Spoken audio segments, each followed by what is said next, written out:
নমস্কার, আমি রিয়া দেব। আমার শব্দধারা নামক কবিতা ও গল্প পাঠের পেজে সবাইকে স্বাগত। আশা করছি সকলে খুব ভালো আছো। আজ 12ই জানুয়ারি স্বামী বিবেকানন্দের আবির্ভাব দিবসে ছোট্ট নরেনকে ঘিরে কিছু কথা, তার সঙ্গে অবসরে এলো আমাদের ঠাকুরের কথা। 1886 সাল, কাশীপুর উদ্যানবাটি তখন এক গভীর বিষাদে আচ্ছন্ন। শ্রীরামকৃষ্ণর গলার রোগ তখন চূড়ান্ত পর্যায়, রক্ত বমি হচ্ছে, কিচ্ছু খেতে পারছে না। কিন্তু আশ্চর্যের বিষয় কি জানেন? তার মুখে তখনও সেই পরিচিত স্বর্গীয় হাসি।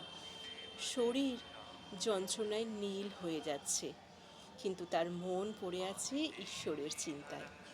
এই যন্ত্রণার দিনগুলোতে ঠাকুরের শিওরে পাহাড়ের মতো দাঁড়িয়েছিলেন এক যুবক, যার নাম নরেন্দ্রনাথ, যাকে আমরা আজ স্বামী বিবেকানন্দ নামে চিনি।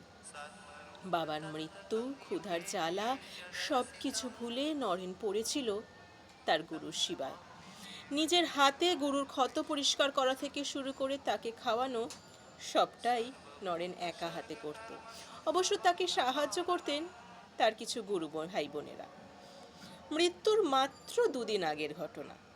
ঠাকুর ডেকে পাঠালেন নরেন্দ্রনাথকে, কাছে বসতে বললেন। এক দৃষ্টিতে তিনি নরেনের দিকে তাকিয়ে রইলেন। নরেন্দ্রনাথ অনুভব করলেন তার শরীরে যেন 1,00,000 ভোল্টের শিহরণ বইছে। জ্ঞান হারালেন নরেন।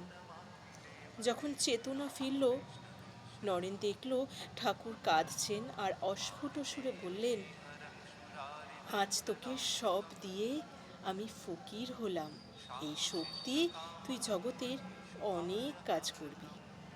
গুরুর সব আধ্যাত্মিক সঞ্চয় সঞ্চারিত হলো শিষ্যের অন্তরে।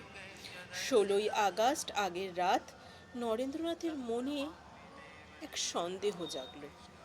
তিনি ভাবলেন, ঠাকুর যদি এই মরণ যন্ত্রণার মাঝেও বলতে পারেন যে তিনি ঈশ্বর, তবেই আমি বিশ্বাস করব।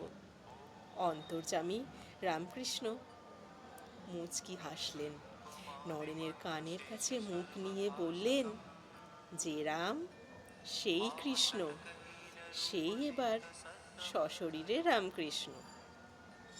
নরেনের সব সন্দেহ এক নিমেষে জলে ধুয়ে গেল। রাত 1:02, 16ই আগস্ট সালটা 1886। ঠাকুর 3বার কালী নাম উচ্চারণ করলেন। তারপর এক দীর্ঘ সমাধি।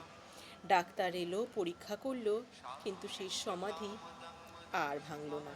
ঠাকুর দেহত্যাগ করলেন, কিন্তু রেখে গেলেন এক আধ্যাত্মিক মশাল, যা নরেনের হাত ধরে সারা বিশ্বে ছড়িয়ে পড়ল। কেমন লাগলো আজকের লেখাটি অবশ্যই জানাতে ভুলবেন না, আর চ্যানেলটি সাবস্ক্রাইব করে দেবেন এরকম আরও কিছু শোনার জন্য।